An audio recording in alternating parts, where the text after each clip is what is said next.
Hello, this is Minder Chen. I'm professor of Management Information System at Martin V. Smith School of Business Economics at CSU Channel Island. In this lecture, we're going to focus on so-called Moore's Law. Moore's Law and other technology driver of the IT infrastructure evolution.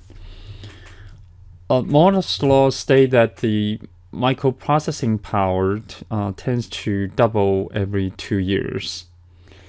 And if we may, you can actually visit Wikipedia's entry on Moore's Law stated that the Moore's Law is the observation that over the history of computing hardware, the number of transistors, the very basic component on integrated circuit, which we refer to as IC, doubles approximately every 2 years. The law is actually named after Intel's co-founder Gordon Moore, and so far has been proven to be pretty accurate. We can look at this diagram here, showing various processor. Let me get in to see whether there's a clear pictures on CPU. And the curve is the ideal path of improvement of the CPU's power, and you see those dots are different CPU product appear at the time, which pretty much follow this the trend forecasted by the Moore's Law. However, there are a few things work to our disadvantage in terms of try to improve this computing power every 2 years. One is the heat dissipations problem. The other is the power consumptions concerns.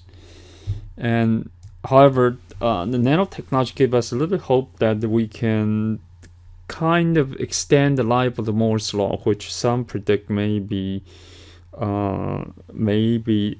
a bottleneck by 2020 or sooner. There's another law, which is law of mass digital storage. I think the amount of data being stored each year doubles. This may be an underestimation.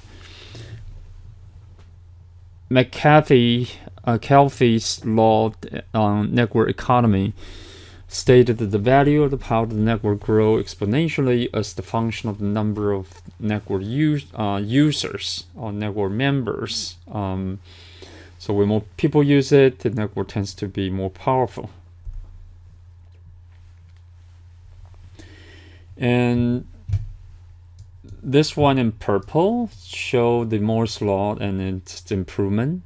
And for data storage, it's pretty much double every 12 months based on bits per square inch. And optical fiber, the capacity in terms of bits per second bandwidth or transmission speed tends to double every 9 months. Okay, so optical fibers improvement is more dramatic. Here's just how we count the size of storage. 1 byte, 1 characters, 1 kilobyte, about 1,000 bytes, and so we have megabyte, gigabytes, terabyte, petabyte, exabyte, and zettabyte. Okay,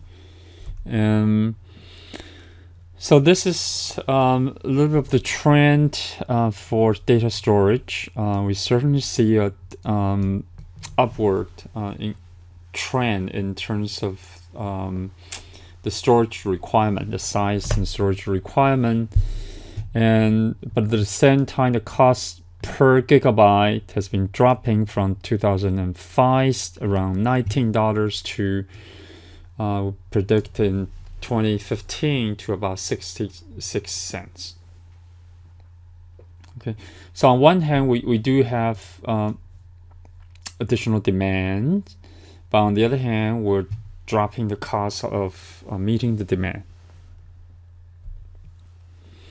Last but not least, I want to use this table to just alert you that when we talk about IT infrastructures, enterprise architecture, a lot of time we tend to focus on the IT's operation or infrastructure. And we try to measure it on the technical ground, resolution time, system uptime, and etc. Pretty strict. We need to learn how to measure the performance of the IT solutions based on its business outcome, not on the technical aspect of the system's performance. So the business outcome metric can be end user satisfaction, business impact, systems availability, their impact to financial finance of the firms, etc. So always come from the business viewpoint and driving your IT infrastructure and valuations. Okay, that's all. Thank you for watching, and I hope to see you next time.